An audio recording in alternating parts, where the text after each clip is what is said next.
Hey, it's Gina with WTI.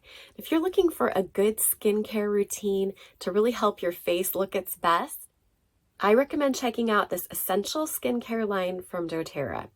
I really love this invigorating scrub because it's something that I can use on a daily basis to help keep my pores clear and to remove any extra dirt and grime that my cleanser and toner isn't getting to. It makes my skin feel so silky soft. I just love it. It's gentle enough to use on a daily basis and has grapefruit and peppermint essential oils in it. It has jojoba esters in it that help to polish your skin, and it just feels so nice and soothing. I massage it onto wet skin, usually when I'm in the shower, and I do that for about a minute to really get that nice exfoliating effect. And the peppermint is so nice to smell, especially in the morning. It just awakens your senses and gets you ready for the day.